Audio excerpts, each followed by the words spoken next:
All right, guys. Today, we're diving into a debate between Andrew Wilson and a lady whose name I unfortunately don't know. But let's just say, Andrew is about to run intellectual circles while she's out here juggling definitions like hot potatoes. The main topic? Patriarchy, oppression, and whether feminism is basically a tug-of-war with reality itself. Spoiler, Andrew doesn't just win the debate.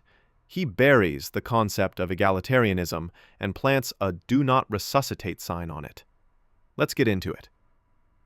Disagree that patriarchy is oppression. Yeah.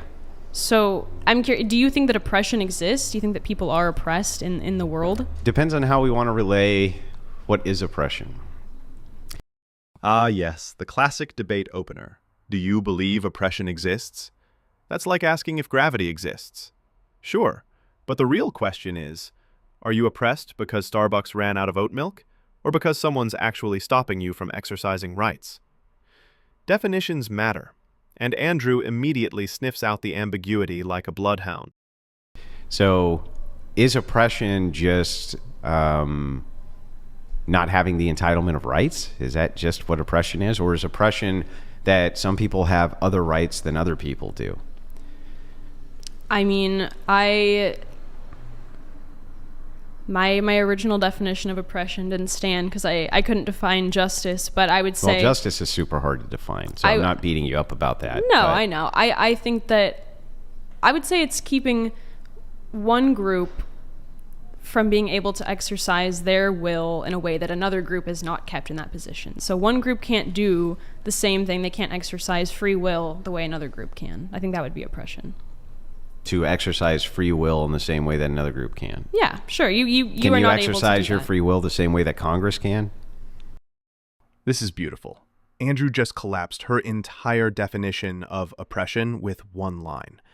If not having the same power as Congress equals oppression, then congratulations, we're all oppressed by Nancy Pelosi's lunch breaks. By her logic, even my neighbor's cat is oppressed because it can't pass legislation. Genius. No. Are they oppressing you? Well, I mean, maybe. Honestly, it does. I think that form of like government because otherwise does imply some form of oppression. Well, then ultimately, wouldn't you have to advocate for some kind of bizarre utopian ideology where everybody is completely equal? There's no leadership. There's no government. There's no nothing. Wouldn't that ultimately be what your goal would have to be then? No, that's fair. Yeah. And that doesn't sound like that's what you want. No, not particularly. Yeah. So if we move it back, then maybe we can come up with a different form of oppression. I think it's difficult to I'm not sure what the dictionary definition of oppression is, but so... if you've got your phone, I don't care if you look it up. If you want to have a working definition, we can go off of. Honestly. Okay. But so men being able to exert force whenever they would like over women, whether they choose to or not, is not oppression to you. You don't think that constitutes the oppression of women. Oh boy, here it comes. The men can use force argument. But notice, she frames the capacity for force as oppression, not the use of it. By that logic, the fact that I own a kitchen knife means I'm oppressing the vegetables in my fridge. Potential does not equal oppression. This is why Andrew's about to flip her whole framework on its head. Men being able to... No, it's an entailment of their ontology. So they're able... Well, yeah, but I mean... They are able to make a distinction and say that the what you are and what they are different. And them applying physical force to their aims is the same thing that you appeal to. So if that's true, I don't see how they're oppressing you. What you're trying to do actually would be the oppressive thing, right? Because you want to take them and have them enforce your will. And there it is, the Uno reverse card. If women use political force to compel men to enforce their vision, that's actually the oppressive move. Andrew just pointed out the uncomfortable truth. Modern feminism often relies on leveraging male power while preaching independence. Ouch. I mean, I think that it would be, there's an unequal amount of force there. There is, but that's baked into the pie of what is, just because it's baked in, I mean, that could still be oppression, right? I mean, like, I don't see who's how to it's say that oppressive for men to move into men's interests and understand that force, that they have a monopoly on force. That doesn't mean that they couldn't be benevolent towards women, but that doesn't mean that they have to give them equality either, nor that not giving them equality means that they're oppressed. I don't see how that's oppression unless we're using, not at least not by your, well, I guess by your definition it would, but basically everything would be. Like if you and I don't have the same tattoo parlor, I guess that would be oppression because it's unequal. No, I'm not saying, I'm saying that would be the outcome. The cause of oppression would be the exertion of force that leads to one group not being able to exert, the same amount of rights, exert then we're free just will back in to the same force way. again. So then what it's really a fight about is force. Is that feminism really is you wanting to use the force of the patriarchy to attack itself.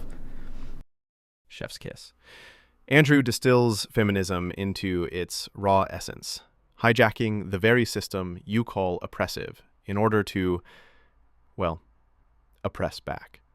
It's like breaking into someone's house, grabbing their Wi-Fi password, and then complaining about the signal strength. Yeah, I mean, I think that's kind of inevitable. I don't think that disproves, like, the goal of feminism or Yeah, but why makes should it they useless. do that? Why should they? I mean, I guess women's self-interest. If men have a self-interest to exert their will and, use their biological strength over women, then can you not say that women have a vested interest in pushing back against that and trying to claim some kind of autonomy, some kind You of could say entitlement that, outside but of you're that? going to end up with this problem, which is if that's true and it's just a game of force between the sexes with the weaker sex attempting to utilize the stronger sex to enforce their rights, then you would have no complaints if you're trying to utilize force for your aims for them to use force for theirs. And if that's the case, then you're at a huge disadvantage if they ever decide we're going to, because your moral argument goes out the window. And the reason that women and feminism has been so bad for them in the vote is because they used to have a moral high ground, and now they're a political tool because they have to use force. They have to use force for their political ideology, and they never had to before the vote, but now that they're involved in politics, they're literally voting on force doctrine because that's what law is. So it sounds like women are at a disadvantage in politics. Well, it sounds like if you really wanted them to not be at a disadvantage, you would remove them from politics because then they could have an actual moral argument. But I mean... Okay, this line is brutal and brilliant. Andrew's saying women actually had more moral leverage before the vote because they weren't political tools. Think about it. Once you're inside the machine, you play by the machine's rules: force, lobbying, self-interest. Outside the system, you can still claim the high ground. Inside it, you're just another cog. But I mean, how can you say you're not at a disadvantage in politics if you're not a part of politics at all? You're not advantaged or disadvantaged. Well, no, they were a part of politics. It's just that they didn't have the right to vote. So they still had women's issues: clean air, clean water, education, health. There was all sorts of women's issues, but they would make moral justifications for those issues, and they had a moral high ground because they weren't appealed to as a voting bloc. For instance, 1920, that's the 19th Amendment, okay? That was never voted on. There was no referendum by women for their own vote. Now imagine the irony of women getting the right to vote, but they refused to actually allow them to vote on it. Yeah, I mean, it is ironic, I would agree. It's not only ironic, but the reason that they didn't want them to vote on it is because everywhere that they tried those referendums, women voted against it because they didn't want to be political tools. Because Oh, the irony. Women literally voted against voting. Why? Because they knew that being reduced to a political bloc meant being stripped of their moral standing. Fast forward a century, and feminism is now exactly what they feared: political machinery dressed up as liberation. they knew that they would have to utilize a force doctrine of men. So they would have to vote that men enforce whatever their will was. That's why they didn't want it. That was one of the primary anti-suffragette arguments. And so that's why. That's why when I look at egalitarianism and equality, I see it as a great evil. Because I see people who basically want to appeal and utilize force against these various groups in order to enforce their will because they can't enforce it themselves. I mean, And here's the knockout punch. Egalitarianism doesn't just fail, it gaslights. It tells women they're equal, while simultaneously requiring men's power to enforce that equality. That's not liberation. That's dependency with extra paperwork. Andrew basically just turned the entire feminist narrative into a bad episode of Black Mirror. I guess I don't see how that makes it evil. It sounds like you don't really think that the use of force is necessarily evil, or the threat of force is necessarily evil. No, then neither do you. Because No. you've just said 1,000 times that you'll utilize it to get whatever it is that you want. Yeah, I don't think it's necessary. I don't think it's evil. I think that. But I think a doctrine. So why is I think a egalitarianism doctrine evil? Well, because egalitarianism is trying to convince women that they're equal to men, while at the same time they have to appeal to men for their equality.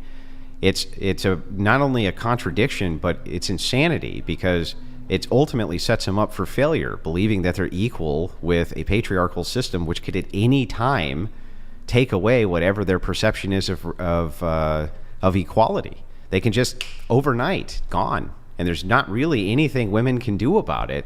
It's insane to me to think that a bunch of rich industrialists were able to convince women, and they didn't even really convince them. They convinced congressmen, which is how you got the 19th, but a bunch of rich industrialists convinced women that they were best served being men, and they're not. They're not best served being men. They're not best served out in the workforce. That's not their function, never really has been their function. So there you have it. Andrew Wilson just walked through every weak definition, every circular argument, and every contradiction, and left them all in pieces on the floor. Whether you agree or not, you've got to admit, he dismantles the idea that equality equals freedom with surgical precision. Let me know what you think in the comments, hit like if you enjoyed the breakdown, and subscribe if you want more reactions where the fluff gets shredded and the logic takes center stage.